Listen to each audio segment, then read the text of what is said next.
Hi guys, welcome back to my channel. My name is Jessie and today I am going to be doing Reading with Nori's So You Think You Read YA challenge. I will also have her video for the challenge and her Instagram linked in the description box. And also in her video she decided to time herself finding the books, but I decided not to do that because I felt like I was taking way too much time picking out books as I wrote out the prompts. So yeah, I just went ahead and picked the books as I wrote the prompts, and I'm going to get right into it. The first prompt was queer YA, and the only option I had on my personal bookshelf at home is Wayward Son by Rainbow Rowell. And I know this isn't probably the best book for queer YA, but it's the only one I have on my bookshelf, which I know is something I need to work on and change.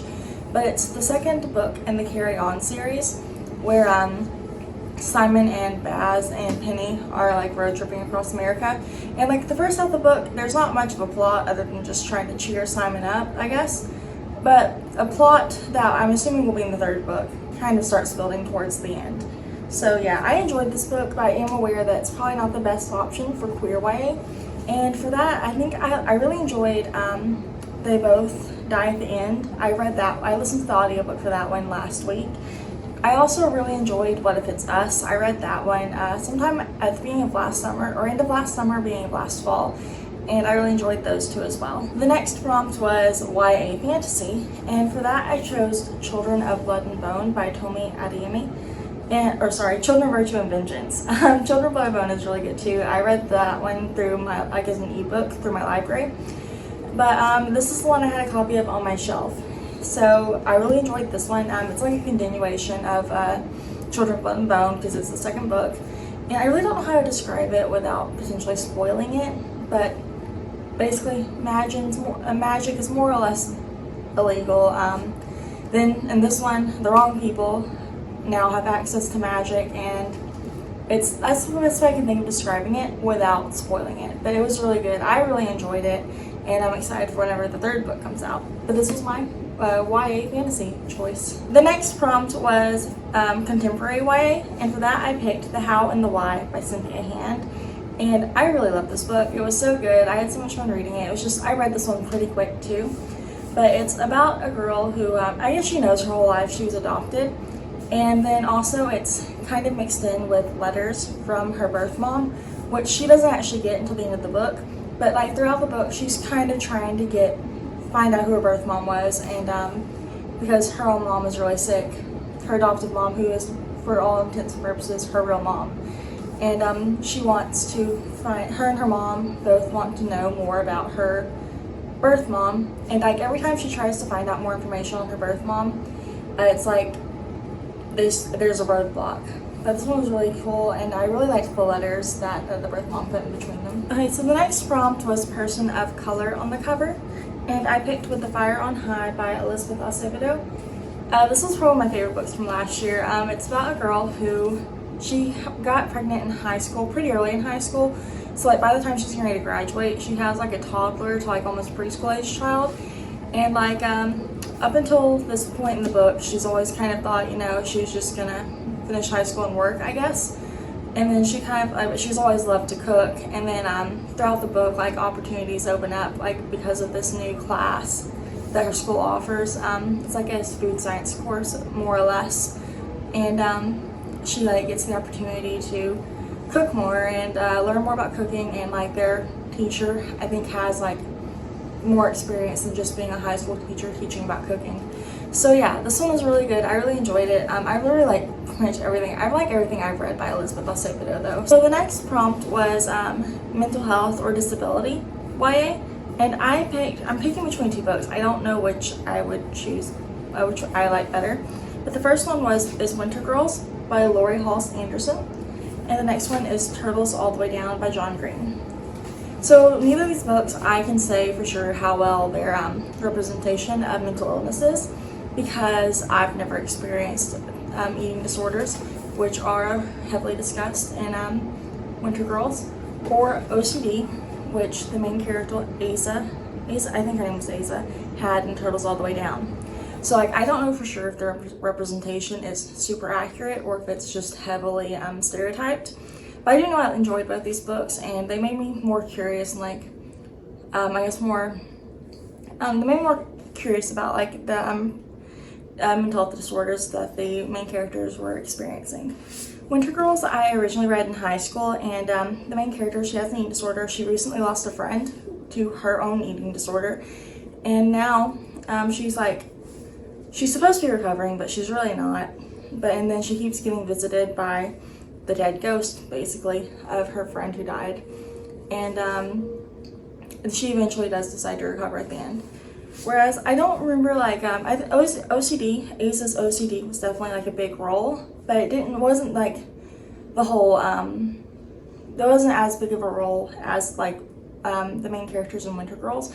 For example, like Asa, she had OCD, and like she talked about going to counseling, and at one point she is hospitalized after like a breakdown with her OCD. I don't know if breakdown would be the correct word, but she is hospitalized in part due to her OCD after she was in a car accident, and then like they keep her further because of her OCD. So like she definitely struggles with it. But I do think both these books are really good, but I will say I'm not sure if they are as accurate as they could be, because I haven't experienced eating disorders or OCD. So the next prompt was YA romance, and for that I picked The Sun Is Also a Star by Nicola Yoon. And in this book, the main character is, she's originally from Jamaica, and her family, I think they immigrated to New York illegally, but, and they are currently, during the day this book takes place, at risk of being deported. Whereas Daniel is a Korean, he's Korean, and his parents really want him to be with a Korean girlfriend. And also, he's supposed to be going to interview for, I think it's an Ivy League school. I'm not completely sure if it's an Ivy League or just a big school in New York. And somehow during the day, they run into each other, and they fall in love over the course of the day, even though they both know that she's at risk of not being there at the end of the day, and his family wouldn't approve anyways.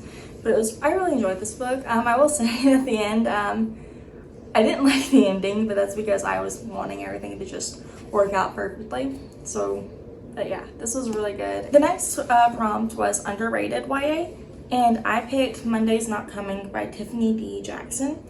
And I think this one was really good, and I've seen a few more people talk about it since I read it. But really, I haven't seen it mentioned in very many videos at all.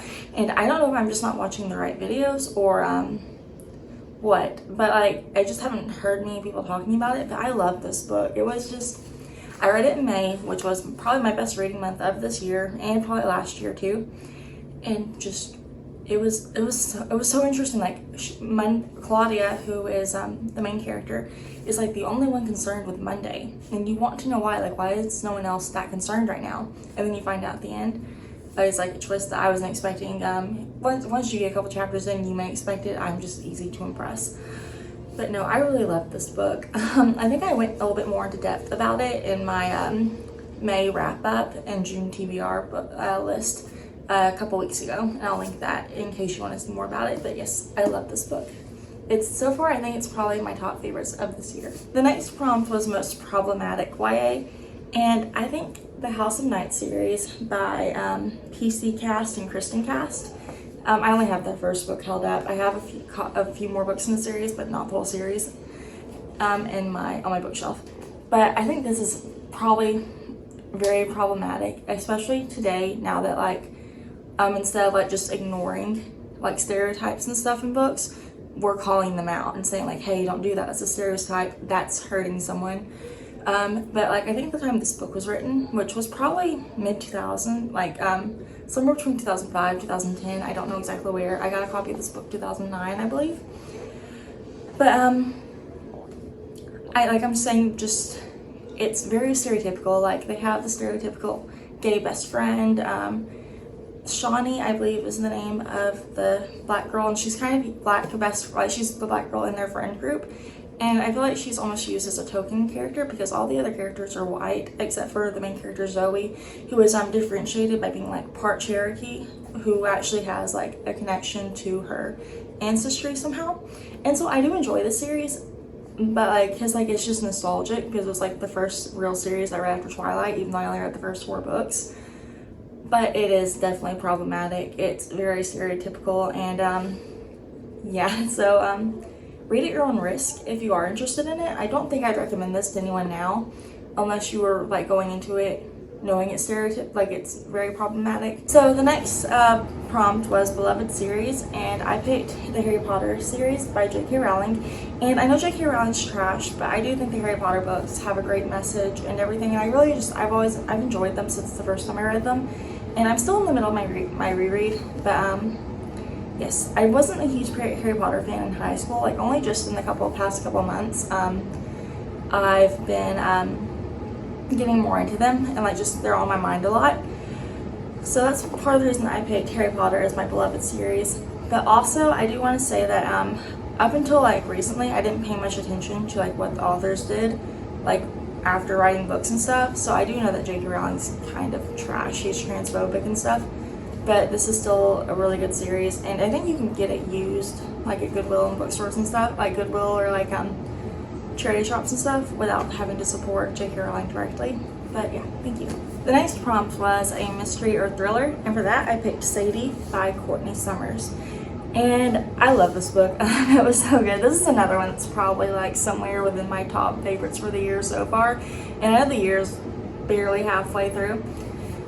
But anyways, this is about a girl, and her sister is murdered, and she kind of runs off to find the killer. And it's also told in like, it'll have Sadie's point of view, and then it'll have the point of view of like a podcast that's kind of taking place a few months after Sadie's story.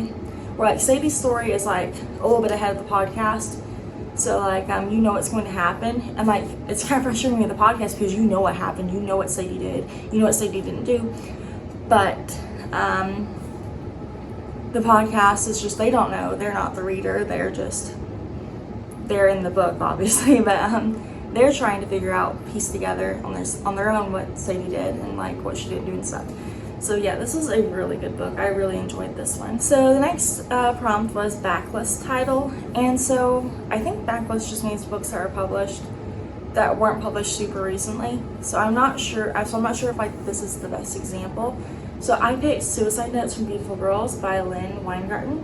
And this book's about a girl whose best friend commits suicide, and but she doesn't think her friend actually committed suicide.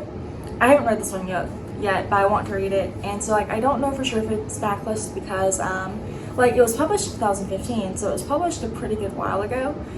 But it's only been on my TBR for like 2 or 3 months now. Like it's a pretty new addition to my bookshelf. But yes, I'm excited to read this one whenever I do get to it. So the next prompt was Paranormal YA, and for that I chose the Fallen trilogy by Lauren Kate. And I don't remember much about this trilogy. I know that I read the first 2 books. I don't think I ever read the third, and I think it's about a girl, and like there's a guy, and like she's drawn to him. He's trying to push her away because there's some kind of past lives elements, or she always dies. If I'm spoiling this, I'm sorry. I'm just talking it off the top of my head because I don't remember much about this. But I know I kind of enjoyed it at the time, but apparently I didn't love it because I don't remember much about it, and I never read the third book. But yes, that's the series. So the next 2 prompts were dystopian YA and sci-fi YA. And I don't have much of either on my bookshelves. So I'm using 2 books for these 2 prompts, and that is Catcher by Kaylin Nicholson. And it fits dystopian because it's like our world's ended and we're like in this new world where like there's new leadership, and it takes place like in the US or Canada. And the main character, she's like lived this life where she's been heavily sheltered and stuff because of an accident her brother was in, and she finds out that it's because, you know, the inner computer system has the wrong person is dead because her brother had never had like the chip into his head that like goes into the sci-fi element where like everyone in this world, and like this dystopian world, they kind of like at a certain age have I don't want to say microchip because that's not completely correct, but basically microchipped, where I guess their government can keep track of them, but also they can you know, be on the internet through their head, check news with their head, do homework assignments, school stuff, pretty much everything they control through their head. I think also maybe their lighting and stuff in their house. So that's where the sci-fi element comes in. And this was a really interesting book, and I like the idea of it. It could have been, like, it was really cool and an interesting idea, but it could have been done a little bit better because I believe it was self-published, and I don't know if Kaylin Nicholson, the author, used an editor, or she tried to edit it herself. But sometimes there's a few grammatical errors throughout the books, and there's like sentence structure errors where like you can tell like the sentence could have been structured differently. So that's just like some errors, but I still enjoyed this book, and I'm hoping that eventually there will be a second book to it, because just the way it ends, it feels like there needs to be a second book. And also I was gonna say, like, there's a huge dream element to where she meets the same person in her dreams over and over again almost every night, and then eventually she finds out he's a real person, if that makes sense. So like, I don't know how to describe it without spoiling it, but I think it fits dystopian and sci-fi fairly well. And some more dystopian recommendations would obviously be like Hunger Games and Divergent, and I probably would have picked one of those for that prompt if I had them on my bookshelf, but I didn't, so that's why I went with Catcher. But Catcher probably still would have been science fiction, because I don't think I've read any science fiction that I can really think of. I'm not a big science fiction fan. I have been wanting to read the Aurora Rising books, so like if I ever read those will be like science fiction, I guess. But that's probably my least read genre. Next prompt was Latinx YA, and I picked Clap When You Land by Elizabeth Acevedo. Like I said, I really love Elizabeth Acevedo's books, and so if I'm wrong, I'm very sorry. I believe that Elizabeth Acevedo might have some type of Latin descent. And so if I'm wrong, please correct me, and I will I'll fully accept if I'm wrong. But I believe these two books will fit, or I believe Clap When You Land would fit this category. I kind of had to use Google to help me with this area, because this is something else I need to work on, is reading more books written by Latino or Latina people, and or with the main characters being Latina or Latino. So I'm very sorry if I didn't make a good choice for this book. But I did enjoy this book. It was really great. I also talked more about this one in my June TBR and May wrap-up video. But this is about two sisters who don't know their sisters, and they only find out each other exists after their dad dies in a plane crash. One of the sisters lives in the Dominican Republic, and she gets to see their dad for 3 months, like the summer every year, whereas the other sister lives in New York, and she sees her dad the whole other time of the year. But yes, if you want to know more about like what I thought about this book, which by the way I loved it, it was in my June TBR and May wrap-up video. So the next prompt was Own Voices, and for that I picked Black Girl Unlimited by Echo Brown. I did not have a physical copy of this book because I started listening to it on Scribd during my son's cleft palate repair surgery. There wasn't much to do while I was waiting for the surgery. Only one parent was allowed in the hospital, and so just to kind of keep my mind occupied, I listened to an audiobook and played a game on my phone. That way I just wouldn't sit there and like read stuff that would freak me out. But so I believe this book is like almost like a semi-autobiographical. So this book is like almost it's like a semi-autobiography, but with like magical elements put in, and it was just so interesting. I love this book. It was so good. I do want to get it. This is a book that I want to own a physical copy of to read again, because I love audiobooks more than ebooks, but physical books are still my first choice to read, and I think I want to read this again as a physical copy. But yes, I'd highly recommend this book. It was great. So the next prompt was favorite color, and for that I picked Season Storm by Leigh Bardugo, which is the second book in the Shadow and Bone trilogy. And I haven't read this one yet. I read Shadow and Bone. I need to finish the series pretty soon. But this is pretty close to my favorite color. My favorite color is like minty teals, like those color blues. So this is one of the only books I have on my shelf that's this color. And yeah, I'm excited to eventually read it. I don't really know what's going to happen. I'm assuming it's a continuation of Shadow and Bone, but yeah. And the final prompt is a book or series you haven't read yet, and I picked Permanent Record by Mary H.K. Choi. I picked this book up at the same time as I picked up Emergency Contact, and I love that book. I was kind of scared to read it because like not long after I bought it, I kind of started hearing, like mixed reviews, and then I started to get intimidated, like, oh no, what if I don't like it? So yeah, that's why I like it. So I know I love that book, and I'm hoping I'll love this book just as much whenever I do get around to reading it. Also, a big bonus is I think this has the coolest dust jacket. Let's see. But yeah. So I can't wait to read this one as well. Thank you guys so much for watching this video. I hope that you enjoyed seeing some of my choices. I hope that they were interesting to you. And if you have any recommendations, like especially based off what I've showed you, if you think of anything I might like, or if you have any more, I know I need to read a little bit more diversely, so if you have any more recommendations that way as well, I would really appreciate it. Anyways, thank you guys so much for watching this video, and I'll talk to you guys later. Bye.